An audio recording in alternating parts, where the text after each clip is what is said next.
In the previous episode, I got my first glimpse of Westfall, discovered some new enemy mob types, became friends with a cranky old horse, had an epic encounter with the dwarven legend himself, and learned about the Griffin fast travel system, which I think is pretty cool by the way. We left off hunting down some pigs to help Selma with her gore tusk liver pie, which had been kind of a struggle. Now I'm not sure if this is just a better location or maybe there are less players on right now, but after returning from the Griffin Master, I have no problems finding gore tusks and harvesting their livers in this particular area. After collecting all 8 of the gore tusk livers, I find this random guy in Sentinel Hill who's able to sell me a couple more of these small brown pouches, which I'm really excited about, seeing as one of my goals is to max out my inventory space because yeah, getting the inventory full prompt every 5 seconds is not my definition of a good time. I then return to Selma, hand her the gore tusk livers, and in turn, she reaches into her knapsack to give me a few of her meat pies. Not knowing how long they've just been sitting in there, I tell her, that's kind of gross, to which she responds, take it or leave it, bucko. Not wanting to come off as ungrateful, I accept the reward, but yeah, one look at her kitchen table and I don't think anyone in their right mind would put that crap in their digestive system. Maybe old Blanchy will eat it. Since I plan on spending a good amount of time in Westfall, I decide to pay a visit to the local innkeeper and make Sentinel Hill my new home. And while I'm there, I notice this guy standing on top of the bookshelf, swinging away with his hammer. But I'll be honest, it doesn't look like he's really accomplishing much of anything. To my surprise, when I point it out, a few other players gather around to join in on the spectacle. After taking some lighthearted jabs at the woodworker and having a bit of fun, they throw out a couple of inside jokes that go right over my head. Yeah, I have no idea why that's funny, but I can't let them know that. Yeah, totally. I then speak with Scout Galleon, who gives me yet another Defias Gang quest, spend some time farming these rusty harvest golems, collecting 3 ochre in the process, run around a bit and explore more of the area while killing things aimlessly, and oh yeah, I also picked up this quest called Patrolling Westfall, which tasks me with hunting down these gnolls and collecting their paws, which, when you stop to actually think about it, is kind of gruesome. Those paws aren't just going to chop themselves off. I reach level 13, help save this guy from an angry mob of gnolls, cheer on a player as they take down one of the level 19 dust devils, group up with Amalora to tag team this Riverpaw gnoll encampment, come up with a foolproof plan of attack that I execute flawlessly, exchange some heartfelt words as she weeps and kneels before my dead corpse, return to the area to resurrect, and oh my gosh, even after that massacre, I'm still not able to chop off enough paws to complete the quest. Gotta kill one more, and there you have it. 8 out of 8 paws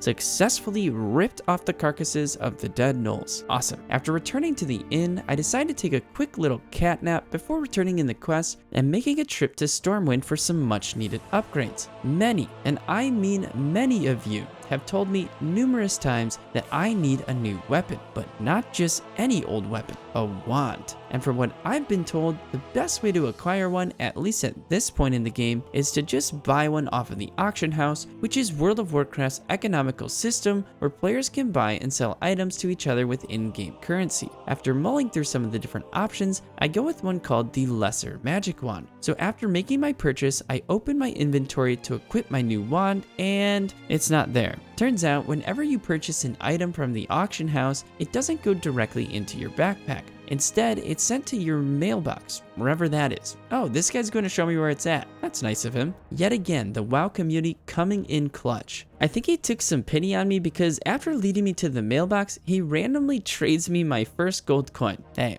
I'm not gonna turn it down. And there it is, my first ever wand. I feel like Harry Potter whenever he received his wand for the first time. And oh my gosh, dude, this isn't just any old wand. This thing was made by a master wand crafter, Stinky Dink. That's literally perfect. I couldn't have asked for a better first time wand. Like, guys, this thing was destined for me. Of course, I've gotta go show it off. Hey, Janaea, check it out. Just got this new wand here. Pretty cool, huh? While I'm here, I figure I might as well upgrade some of my abilities, and let's go! Rank 2 Conjure Food and Rank 3 Fireball. That's huge. Less time chowing down on food, plus a damage boost that will definitely speed up the time it takes to farm mobs. I also trained Dampen Magic and Slowfall, which I'm not as excited about, but I don't know, I guess those might come in handy at some point. Whee! Alright, that's pretty fun. I stop in to say hello to my friend Allison, sell her all my junk, make my way to the Griffin Master, take the flight back to Westfall, and I'm not gonna lie,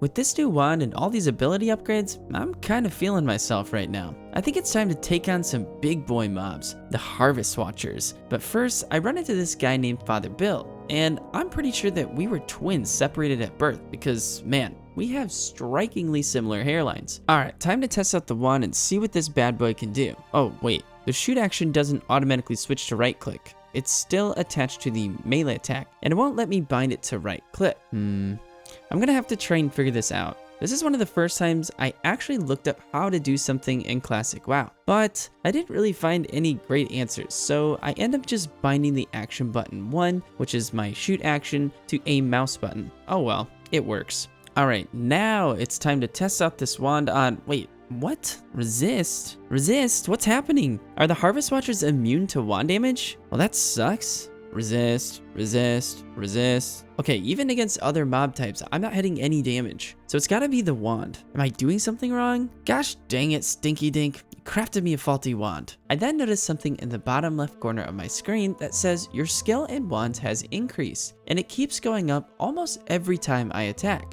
Oh, I see. I didn't realize you had to level up skills to effectively use different types of weapons. Well, I guess that makes sense. And no, I didn't actually lose this fight to another pig. I let him win. Stop making me look bad. After leveling up my skill in wands to level 45, I finally started to find a groove that, gosh frickin' dang it. After leveling up my skill in wands to level 48, I finally started to find a groove with these Harvest Watchers. And by that, I mean, I ditched trying to use the wand against them because it just isn't working out for me. I do, however, learn how to turn the dead ones into my own personal beach umbrellas, which is very helpful considering that the sun is really beating down in these farm fields of Westfall. And also my fireball is really starting to put out a good amount of damage, so that's nice. After killing all 20 Harvest Watchers, I return to Farmer Saldian, who appears to be a bit disappointed to see that I'm still alive. Bro, I swear to you, I have no interest in your wife and her nasty meat pies. That seems to finally put his mind at ease, so he rewards me with a nice little chest piece upgrade. I then decide to run around and explore the area a bit more. I'm specifically looking for a spot where I can farm a bunch of Defias gang members. Oh dang, level 17 gnolls. Definitely not going that way. I find a few random spawn points, but most of them are either camped by other players or it just takes forever for the Defias mobs to spawn. So I end up finding and hanging out at this campsite where the mobs seem to be a little more abundant. In hopes that it will speed up the farming process, I then team up with a couple other players. But here's the thing, whenever you group up with others in Classic WoW, yes, everyone in the party gets credit for the kill, but you also end up splitting the XP as well as all of the loot. So there are some benefits to grouping up with others, but there's also advantages to farming solo, if you can pull it off. In this situation, since I have a quest that will give me additional XP for just killing a certain number of Defias trappers and smugglers, it's definitely worth sacrificing some of the mob XP and shared loot in order to get credit for a bunch more kills in the area. And it's also less stressful not having to frantically race other players just to see who can get the tag on enemy mobs first. With the help of my party members, I reached 15 out of 15 trappers and smugglers quite quickly, but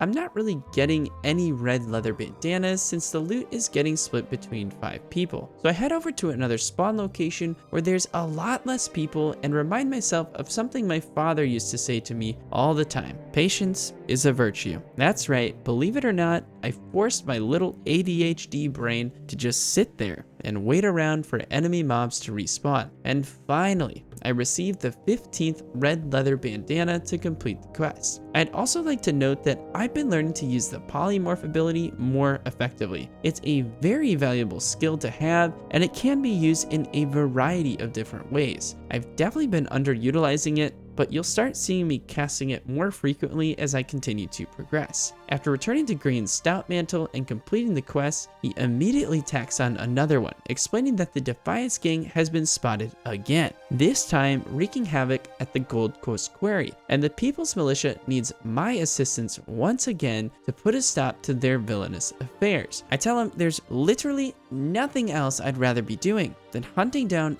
every last one of the Defias gang members and burning them alive. I then pay a quick visit to Scout Galleon, turn in the bandana quest, reach level level 14 and think to myself, you know, it's been a while since I've hit up the beach. So I grab my swimsuit and sunglasses and head towards the coast.